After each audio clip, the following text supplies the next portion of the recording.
जो सबसे बड़ा राम राज्य का उपासक था, उसको मारा किसने? मारा मुसलमानों ने थोड़ी मारा, ईसाइयों ने थोड़ी मारा, सिखों ने थोड़ी मारा, इनके लफंगों ने मारा। ये पागलपन की हद तक हो रही है चीजें।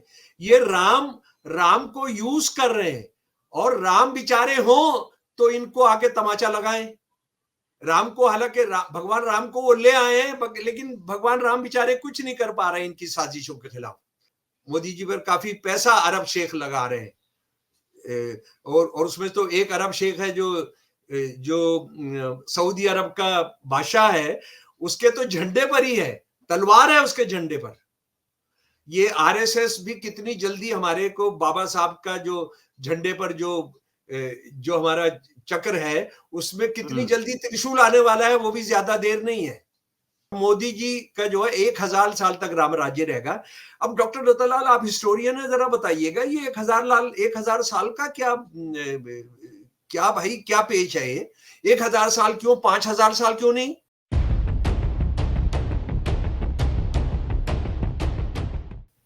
शमसूल इस्लाम साहब की एक चर्चित किताब है, सावरकर 7 लाइट्स, 7 मिथक 7 झूठ। इस किताब का अभी हाल ही 2-4 दिन पहले कन्नड़ में अनुवाद हुआ है। अम्बेडकर नामा हम सब की ओर से बधाई। इस किताब पर पहले चर्चा हो चुकी है, लेकिन संदर्भ के लिए आज भी थोड़ी चर्चा इस पर होगी। हमारे तरफ से बधाई, और आप सब बधाई दीजिए। बहरहाल, इसी बीच भाजपा के राष्ट्रीय अधिवेशन में राम मंदिर को लेकर एक प्रस्ताव पास हुआ है, जिसमें यह कहा गया है कि राम मंदिर के निर्माण में 1000 तक राम राज्य रहने की संभावना छुपी हुई। मोदी साहब को धन्यवाद भी दिया गया है, और साथ ही ये भी कहा गया कि गांधी के दिल में भी राम राज्य था। वैसे तो राम अपने अपने तरीके से होते हैं, 300 रवायनाज हैं, अपने अपने राम भी होते हैं। गांधी के राम मर्यादा पुरुषोत्तम थे, लेकिन मोदी साहब के राम रणोदत्त वॉरियर वॉरलॉर्ड राम है। क्या राम के कैरेक्टर का भी ट्रांसफॉर्मेशन हो रहा है? क्या हो रहा है, इसके क्या मायने? मोदी जी कह रहे हैं कि भाई, दुनिया भी कह रही है कि इस बार मोदी जी ही जीतेंगे, लेकिन छोटे छोटे दल को मिलाना, ईडी का इस्तेमाल करना, जब इतना ओवर कॉन्फिडेंस है तो फिर बैलेट पेपर से भी चुनाव करा लेंगे तो भी आप 400 पार कर जाएंगे। छोटे छोटे दल को मिलाने की भी जरूरत नहीं है। लेकिन क्या ये उनका ओवर कॉन्फिडेंस है या अंदर कहीं डर है? तमाम पहलू पर चर्चा होगी इस एपिसोड में। दोस्तों, रतनलाल बोल रहा हूँ, और आप देख रहे हैं अम्बेडकर नामा। शमसूल इस्लाम साहब इस एपिसोड में मौजूद है।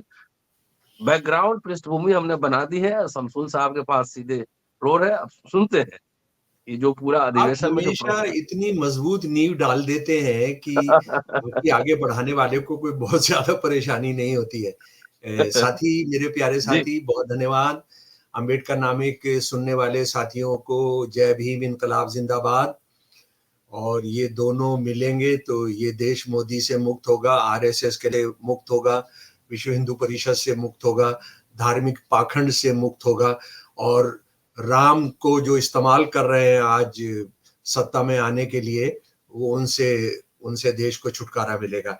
तो मैं बहुत शुक्रिया, आपने अम्बेडकर नामा के सुनने वालों की तरफ से बधाई दी मेरी किताब के लिए। हाँ, तो ये मैं आपको बताना चाहता हूँ कि 18 तारीख को जो मेरी कन्नड़ में सावरकर की किताब का विमोचन हुआ, इसको वहाँ के बहुत मशहूर लेखक और बहुत मशहूर कलाकार, एक्टर, सिंगर सुरेंद्र राव जी ने इसका अनुवाद किया है।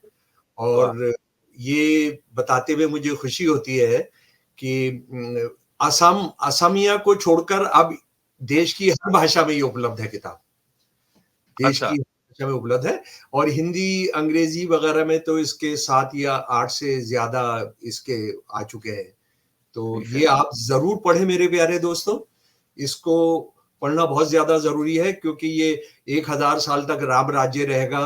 और मोदी जी हिंदू राष्ट्रवादी खुद को बताते हैं, वो सब क्या है, इनके जो बाप हैं, पॉलिटिकल बाप, जिनको ये अपने आप को बच्चा कहते हैं, सावरकर का, वो कि क्या चीज थे। और इस किताब की खास बात यह है कि मैं भी, मतलब हमने भी जो दूसरी भाषाओं में ये किताब छपी है, उसमें इतना सटीक और इतना फोकस्ड उसका टाइटल नहीं है। इसमें है वीडी सावरकर 7 मिथक। इसमें मैंने असल में 7 चैप्टर में 7 लाइज, जो झूठ आरएसएस वाले, हिंदुत्ववादी या हिंदू महासभा वाले बोलते हैं, उसको ही किया था। इन्होंने वो टाइटल में ही दे दिया है।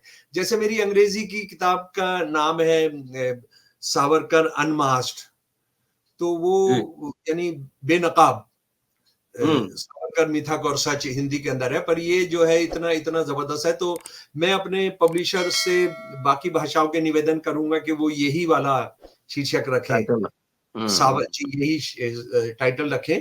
तो ये अच्छा, उस दिन 18 तारीख को एक और घटना घटी बेंगलोर में, और ये भी मैं आपको बताता हूं कि हमारा उत्तरी भारत कितना पुअर है, कितना बिछड़ा है, कि जहां ये सभा हुई थी और जहां मैं ठहरा हुआ था, वो लाइफ इंश्योरेंस एम्प्लॉइज की बिल्डिंग में गेस्ट हाउस में मैं ठहरा हुआ था। यानी उन्होंने, जो मेहमान आते हैं लगातार बोलने के लिए, उनको ठहराते हैं, और उनके 2 फ्लोर के ऊपर हॉल्स है, तो उस हॉल्स के अंदर मीटिंग लगातार मीटिंग होती रहती है। तो उसमें से एक में ये था। और अभी मैं, हाँ, दूसरी जो एक मीटिंग हुई थी सावरकर के पक्ष में, वो मैंने अभी जिक्र किया था, मैं उस पर आऊंगा। इसमें जो खास बात थी वो ये था कि मैं पहली बार एक ऐसे विद्वान, महिला विद्वान को मिला, डॉक्टर मीनाक्षी बाली। ये बड़े कन्नड़ भाषा की बहुत बहुत मशहूर लेखिका मानी जाती हैं, आलोचक मानी जाती हैं। मैंने और वो उर्दू जानती हैं, उर्दू सारे बचपन में उनकी पढ़ाई, उनका जो पेरेंट्स और ये सब दक्कनी उर्दू बोलती हैं वो, यानी उर्दू का जो रूप है वो दक्कन भारत में ही आया था, और वो आज कर्नाटका के अंदर ही आया था, वो जो कर्नाटका में जो इलाका है। तो वो इतना जबरदस्त बोलती हैं ब्राह्मणिकल स्क्रिप्चर्स पर, और ब्राह्मणिकल स्क्रिप्चर्स में जो उस जमाने के, यानी इन्वर्टेड कॉमा में हम हिंदू कह रहे हैं, क्योंकि हिंदू तो कोई शब्द और वो था नहीं, हिंदू कोई धर्म नहीं था। तो जो औरतों के साथ और जनता के साथ, मजदूरों, किसानों के साथ, शूद्रों के साथ जो किया जाता था, उसकी एक एक चीज निकालती हैं वहां से और बताती हैं, देखिए इसका मतलब। चलिए, मैं बेंगलोर में रहूंगा तो उनका इंटरव्यू करूंगा मैं जरूर। हर हालत में मैं डॉक्टर मीनाक्षी बाली से अगर आप नहीं मिले, अगर कोई कर्नाटका जाए और मीनाक्षी बाली से नहीं मिले, तो मुझे लगता है फिर, जैसे हमने ये कहते हैं ना, जो आजादी से पहले कहते थे, लाहौर में जन्मन, जो लाहौर में पैदा नहीं हुआ वो जन्मा ही नहीं। जी, तो ये उसी तरह की बात है। मतलब मैं अपनी जिंदगी में, मैं खुद, मेरी रुचि है स्क्रिप्चर्स को जानने में, उसका स्टडी करने में। बाबा साहब को मैंने पढ़ा है, बाबा साहब ने इस पर बहुत काम किया है। हमारे दूसरे इतिहासकार रहे हैं तमाम उस तरह के, उनको मैं जानता हूँ, झा साहब और दूसरे लोग। लेकिन आपने कन्नड़ के अंदर, और ये इनको लाखों इनके वीडियोस देखे जाते हैं, सुने जाते हैं, और इनको बुलाया जाता है, 2-2, 3-3 महीने इनकी बुकिंग रहती है। तो ये अद्भुत है। मैंने इनको अपना गुरु माना है भाई, मैंने इनको पब्लिकली वहां कहा कि ये गुरु है। तो अच्छा, दूसरे थे वहां बीके हरिप्रसाद। बीके हरिप्रसाद कांग्रेस के टॉप लीडर्स में हैं, और ये कांग्रेस के, ये राहुल गांधी वगैरह और उनके, उससे पहले सोनिया गांधी जी के उसमें, ये बहुत सारे राज्यों के इंचार्ज रहे हैं, जैसे गुजरात के इंचार्ज रहे हैं, बिहार के इंचार्ज रहे हैं, बिहार के भी रहे हैं जी। और ये, यानी मैं कांग्रेस में इनसे बड़ा कोई आरएसएस के बारे में जानकारी नहीं मिला। और मुझे एक बात की बहुत खुशी हुई कि जब वो मुझे मिले तो कहने लगे, तुमको कोई अपनी किताब तुम्हारे पास खत्म हो जाए तो मेरे से ले लेना। ये मेरा पहला उनका, हरिप्रसाद जी का वाक्य था। तो मुझे बहुत बहुत अच्छा लगा। और अम्बेडकर नामा देखते हैं, उन्होंने बताया कि हर हफ्ते 10 दिन के अंदर आ जाता है, और दूसरे भी पढ़ते रहते, कोई चीज मिस नहीं करते हैं वो, उन्होंने ये कहा। अच्छा, तो चलिए, ये बात हो गई। लेकिन उसी दिन एक आरएसएस की तरफ से एक प्रोग्राम हो रहा है, जिसमें संपत जो आरएसएस अपने आप को बोलता है, मैं आरएसएस का आदमी नहीं हूं, लेकिन वो आरएसएस का आदमी है। यानी उसको भी लगता है कि मैं आरएसएस का आदमी कहूंगा तो मेरी भत पिटेगी। लेकिन वो सावरकर साहब पर 1200 पेज की किताबें लिखी हैं, जो झूठी झूठ उन्होंने लिखा है। तो उनका भी विमोचन था।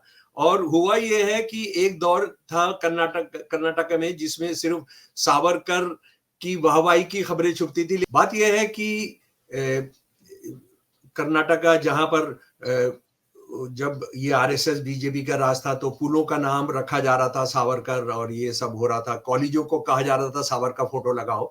तो वो समय बदल रहा है। वहां अब भारत की संविधान की प्रस्तावना लगाई जा रही है स्कूलों कॉलेजों के अंदर, और सुबह जो प्रेयर है उसके अंदर उसको सुनाया जा रहा है। ये देश को बचाने का तरीका है, ये हिंदुत्व से लड़ने का तरीका है, ये जो अब अपनाया जा रहा है। और इतनी बड़ी तादाद में सुनने वाले लोग थे और इतने ज्यादा किताब खरीदने वाले लोग थे कि मैं थक गया, साइन करते करते किताबें थक गया मैं, मेरी हालत ये थी। तो ये तो हमने बात की, और मैं सोचता हूं कि आपने साथियों ने इस किताब को जरूर पढ़ना चाहिए, साथ दोस्तों के साथ साझा करना चाहिए। और अगर पूरी किताब नहीं पढ़ना चाहते हैं तो एकेडमिया एडू पर जो हिंदी अंग्रेजी के अंदर जो सावरकर पर मैंने डिटेल्स में लिखा है उसको आप पढ़िए, उन लेखों को पढ़िए। अच्छा, अब दूसरी बात पर आ जाते हैं, मुझे लग रहा है वो बहुत ज्यादा जरूरी है कि किसानों को किस तरह से धोखा देने की कोशिश की जा रही है। वो हमने पिछली बार बात की थी कि जो ड्रोन है जो इजराइल से लिए हैं पाकिस्तान से निपटने के लिए, चीन से निपटने के लिए तो ड्रोन मोदी सरकार नहीं ले रही है। वो तो चीन को तो उन्होंने खुला छोड़ा हुआ है कि वो जो चाहे करना चाहे कर ले, और उनको भारत के जो मुसलमान चरवाहे हैं वो चैलेंज कर रहे हैं चीनी सेना को। ये पिछले दिनों खबर आई थी लद्दाख में, ये जिनको हम क्या कहते हैं, उनका एक नाम होता है उनका, वो जो चरवाहे हैं, गद्दी उनको हम लोग कहते हैं। तो ये इस्तेमाल हो रहे हैं किसानों के खिलाफ। उनमें से कितने लोगों की आंखें फोड़ दी गई हैं पैलेट गन्स के जरिए। पैलेट गन्स जो है वो आर्टिलरी की गन के जरिए इस्तेमाल किए जा रहे हैं, और किसानों को हाई कोर्ट कह रही है इनको दिल्ली जाने दिया जाए, लेकिन कोई सुनने वाला नहीं है। आज क्या क्या होता रहा है उसकी मुझे फिलहाल खबर नहीं है, तो आप उसको जाने। और दूसरी बात यह है कि प्रस्ताव भारतीय जनता पार्टी की संसदीय पार्टी ने पास किया है, प्रस्ताव कि हम गरीबी कब दूर करेंगे, हम 15 लाख कब देंगे, हम हिंसा औरत के खिलाफ कब बंद करेंगे, हम किसान जो लगभग 18 मिनट के अंदर एक किसान सारे देश में आत्महत्या कर रहा है, उसको हम कब रुकवाएंगे, उस पर कोई प्रस्ताव पास नहीं किया है। लेकिन मोदी जी ने अनपैरेलल्ड एक और उससे थोड़े दिन पहले उन्होंने एक और किया था कि मोदी जी ने देश को यूनाइटेड करने के लिए बेमिसाल काम किया, यानी सरदार पटेल को भी चूना लगा दिया इन्होंने। आज तक दुनिया और देश ये जानते थे, और हिंदुत्ववादी भी ये कहते थे कि सरदार पटेल ने इस देश को एक किया है, डॉक्टर रतन लाल, यानी उनसे बड़ा काम कुछ नहीं किया। अब मुझे लग रहा है कि बड़ी जल्दी सरदार पटेल की मूर्ति हटकर उनकी जिंदगी में ही मोदी जी की जिंदगी में मोदी जी की मूर्ति लगने वाली है, क्योंकि भारत को एक करने का जो काम है बेमिसाल वो मोदी जी ने किया। और मोदी जी का जो है 1000 साल तक राम राज्य रहेगा।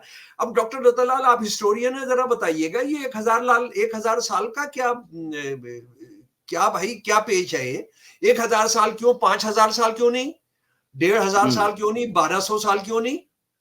और हम जानते हैं कि ये कितने फिक्रेबाजी करते हैं, कितना धोखा देते हैं। मोदी जी 2014 में पावर में आते हैं, 5 साल के अंदर हम सबसे विकसित दुनिया का देश बन जाएंगे, हम किसानों की आमदनी 3 गुना कर देंगे, हम हर साल 2 करोड़ जॉब देंगे। उन्होंने 2019-2020 में ही कहना शुरू कर दिया हमारा देश विकसित होगा 1947 में। भाई 1947 ही क्यों, 1946 क्यों नहीं, 2047 तो 2047 तो भाई कोई बताएगा ये पागलों का गिरोह है ये क्या? ये भांग पिए रहते हैं, कुछ भी नया शुरू कर देते हैं। What is the meaning of 2047? 1000 साल तक राम राज्य रहेगा, इसका मतलब क्या है? कोई बताए तो सही हमें। फिर आप क्यों सरकार चला रहे हैं? मैंने इंट्रोडक्शन में कहा कि गांधी का राम राज्य है ना, एक चलिए उसको यूटोपिया या आदर्श भी मान लिया जाए, तो वो एक मर्यादा उसमें था लेकिन इनके राम में रणोदत वॉरलॉर्ड राम का फोटो हर जगह लग रहा है। हाँ, और राम के साथ मोदी का भी फोटो हर जगह लग रहा है। तो ये राम जी, राज्य में कैसा होगा देश का स्वरूप, ये हम्म, जानना जरूरी है। 1000 साल रहेगा तो देश मतलब कैसा दिखेगा, हाँ। 50 साल बाद ही कैसा दिखेगा, ये जानना जरूरी है। ये मुझे लग रहा है बहुत बेवकूफ है अगर सोचते हैं कि मोदी की तरह का राम राज्य इस देश की जनता 1000 साल चलने देगी। वो नहीं चल सकता है, कभी नहीं चलेगा। ये भारत नाम है इस देश का, हिंदुस्तान नाम है इस देश का। इसमें भगत सिंह, राजगुरु, सुखदेव, अशफाकुल्ला, राम प्रसाद बिस्मिल, राजेंद्र लहरी, बाबा साहब, ये कौन कौन लोग हैं। तो ये चलेगा नहीं। और दूसरी बात यह है कि मोदी जी और आरएसएस जो हमेशा कहती रहती है कि हर चीज में डीकोलोनाइजेशन कर रहे हैं, हम अपने उपनिवेशवाद को उखाड़ कर फेंक दे रहे हैं। हम हर चीज जो वेस्ट की दृष्टि, विदेशों की दृष्टि से देखा जाता था, हम उसको बदल रहे हैं। मोदी जी अपने आप बोल रहे हैं भाषण में। मोदी जी क्या कह रहे हैं, अब तो विदेश भी कह रहे हैं मैं जीत कर आऊंगा। विदेशी विदेशी शासक भी कह रहे हैं, विदेशी रूलर्स भी कह रहे हैं, सरकारें कह रही हैं कि मैं जीत कर आऊंगा। तो इस मोदी जी को विदेशी सर्टिफिकेट इतना चाहिए होता है। मुझे लगता है कि अरब मोदी जी पर काफी पैसा अरब शेख लगा रहे हैं। और उसमें तो एक अरब शेख है जो सऊदी अरब का बादशाह है, उसके तो झंडे पर ही है, तलवार है उसके झंडे पर। ये आरएसएस भी कितनी जल्दी हमारे को बाबा साहब का जो झंडे पर जो हमारा चक्र है, उसमें कितनी जल्दी त्रिशूल आने वाला है, वो भी ज्यादा देर नहीं है। जी। ये ये जो है बहुत बहुत जल्दी होगा। लेकिन इस देश के लोग आपको जो है डस्टबिन में पहुंचाएंगे, या आप इस देश को डस्टबिन में पहुंचाएंगे, ये देखना पड़ेगा। पर देश जो है ये डस्टबिन में नहीं डाला जा सकता। आप डस्टबिन में रहेंगे। और आप राम के नाम पर, डॉक्टर रतनलाल, आपने बिल्कुल सही बताया कि ये कौन सी तारीख को हुआ रामलला का जो जीवन दान किया मोदी जी ने और उनकी आंखें खोली? कौन सी तारीख थी वो? 18 तारीख थी ना? 22 जनवरी। 22 जनवरी। जी। 22 जनवरी, 20 जनवरी से 22 जनवरी शाम तक एयरपोर्ट से लेके राम मंदिर तक मोदी जी के बड़े फोटो थे और राम के छोटे फोटो थे। उसके अंदर, शहर के अंदर इतना हंगामा हुआ कि शाम को वो फोटो हटाना पड़ा मोदी का। सिर्फ राम के फोटो रह गए। ये पागलपन की हद तक हो रही है चीजें। ये राम को यूज कर रहे हैं, और राम बेचारे हो तो इनको आके तमाचा लगाएं। राम को, हालांकि भगवान राम को वो ले आए हैं, लेकिन भगवान राम बेचारे कुछ नहीं कर पा रहे इनकी साजिशों के खिलाफ। और दूसरी बात यह है, हम बचपन के अंदर, जो मैं दुकानदार बिजनेस परिवार से आता हूं ना, तो सारे धंधे तो कारखाने में काम करने वाली हिंदू महिलाएं थी, तमाम काम करने वाले सेल्स पर्सन दुकान पर, ये सब मैनेजर्स वगैरह सब होते। तो हम हमेशा सुनते थे सियाराम, जय सियाराम। तो सिया तो गायब ही हो गई है, सीता तो अब है नहीं। तो इन लोगों ने ये हिंदू धर्म का क्या करेंगे? और ये कह रहे हैं कि राम राज्य, आपने भी फरमाया कि गांधी जी का जो राम राज्य सब था, जो सबसे बड़ा राम राज्य का उपासक था, उसको मारा किसने? मारा मुसलमानों ने थोड़ी मारा, ईसाइयों ने थोड़ी मारा, सिखों ने थोड़ी मारा, इनके लफंगों ने मारा। तो इसमें हमको अच्छे तरीके से समझना है कि बुनियादी तौर पर उन्होंने वो कोई भी हथकंडा अपनाना है जिससे उनकी जीत सुनिश्चित हो जाए। मोदी को ये कहना कि मैं बिल्कुल जीत रहा हूं, अगर ये सुनिश्चित होता तो वो राम मंदिर, अधूरे राम मंदिर के अंदर भगवान राम में जीवन नहीं डाला जाता। और उसके बाद सारा जो कांग्रेसी लीडर को ये जुटा रहे, कांग्रेसी लीडर को ये बिल्कुल कांप रही है आरएसएस, और मोदी खुद कांप रहे। उनको श्योर नहीं है कि मैं भारत की जनता कहीं अपने असली रूप में, अपने रुद्र रूप के अंदर ना आ जाए। और आप देखिए कितना, आप इनकी तमाम चालाकी देखिए कि उसको, वो बंदा जो फंसा हुआ है, जो चीफ मिनिस्टर था महाराष्ट्र का जिसको इन्होंने लिया है, उसको हाईकोर्ट सजा सुनाने जा रही थी, उसको हाईकोर्ट सजा सुनाने जा रही थी, और वो अशोक जो है, चौहान। जी हाँ, अशोक। वो इसके अंदर आ गए। तमाम बिहार के लीडर हो, या चाहे जो ये शिवसेना तोड़ी थी, शिवसेना के जो ज्यादा एमएलए थे वो बराबर उद्धव ठाकरे को लिख रहे थे कि जरा बीजेपी से दोस्ती कर लो, नहीं तो हम सब जेल में होंगे, ये खत है। इंडियन एक्सप्रेस ने इसको रिपोर्ट किया था डॉक्टर दत्तालाल कि हम सब जेल में होंगे अगर आप बीजेपी के साथ नहीं जाएंगे। अच्छा, इसको ले लीजिए, ये जो मारवाड़ी है मध्य प्रदेश का जो मारवाड़ी है जिसका नाम है कमलनाथ। असल में कमलनाथ की जो इजारेदारी और दादागिरी है, जो उसका साम्राज्य है, वो मैं उससे फर्स्ट हैंड नॉलेज है, क्योंकि निशांत की टीम के साथ मैं वहां कोयला खदानों की यूनियनों के लिए बहुत बार नाटक करने गया हूं, बहुत पुलिस की मार खाई है, बहुत कमलनाथ के गुंडे जो एम्बुलेंस में घूमते हैं। वहां देखिए उस इलाके के अंदर कमलनाथ के राज में क्या है, गुंडे जो है एम्बुलेंस के अंदर घूमते हैं, एम्बुलेंस को पुलिस नहीं रोकती है, चेक नहीं करती है, कोई चेक नहीं करता है, तो उसमें गुंडे रहते हैं। और उन्होंने कितनी मार पिटाई की है, कितनी बार हम पकड़े गए हैं, कितनी बार 24 घंटे थाने के अंदर बिठाए गए हैं, वो मैं खुद पर्सनली भी उसको जानता हूं। इसको लेने का तय हो गया था, इसको लेने का आरएसएस की तरफ से तय हो गया था, लेकिन पेच अटक गया कि किसान आंदोलन चल रहा है और उसमें सिख बड़ी तादाद के अंदर उसमें इन्वॉल्व है, और ये सिखों के 84 के कत्लेआम में आरएसएस कह रही है कि वो सीधा जिम्मेदार है। आरएसएस ने उसके बारे में जो कुछ कहा है, मोदी ने खुद जो कहा है उसके बारे में, तो पता लगा कि इसको छुपाना थोड़ा मुश्किल हो जाएगा। और ये वो बंदा है जिसको कांग्रेस से शिकायत होगी, जिसको खुद कहता था कि मैं सोनिया गांधी जी का तीसरा बेटा हूं, इंदिरा गांधी जी का तीसरा बेटा हूं। और ये अपने सारे चुनाव में अपने घर के बाहर, अपने दफ्तर के बाहर संजय गांधी का फोटो रहता था। संजय गांधी, अगर इसका आप कोई भी फोटो इसके दफ्तर का देख लें, संजय गांधी का बहुत बड़ा फोटो बाहर लगा रहता था। तो इसके जो लिंकेज है आरएसएस के साथ बड़े पुराने हैं। बदकिस्मती कांग्रेस की, ये राहुल गांधी उनकी बहन के सक्रिय होने से पहले ही है कि पूरा आरएसएस के लोग जो थे वो कांग्रेस के अंदर बड़ी तादाद में घुसे हुए थे। और जो लोग कांग्रेस के बड़े नेता छोड़कर जा रहे हैं, उनको ये शिकायत की हमारे साथ हमारी अनदेखी की गई, अरे उन्होंने तो लूट मचाई है, उन्होंने तो धंधे किए हैं, उन्होंने तो अय्याशियां की हैं कांग्रेस के नाम पर, उन्होंने देश को बेचा है। और फारसी में कहावत होती है, खसकम जहां पाक, कूड़ा जितनी जल्दी साफ हो जाए उतना दुनिया जो है वो पाक हो जाएगी, खसकम जहां पाक।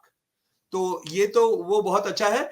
पर लेकिन एक बात है डॉक्टर रतनलाल, मोदी के चेहरे पर और आरएसएस के चेहरे पर जो एक नैतिकता का जो एक मुलम्मा, जो ओढ़ा हुआ था उन्होंने, क्या कहते हैं उसको, मुखौटा, वो पूरा उतर गया। दुश्मन उनका चीन नहीं है, दुश्मन उनका पाकिस्तान नहीं है, दुश्मन उनके किसान है, भारत के किसान है जो अन्नदाता है।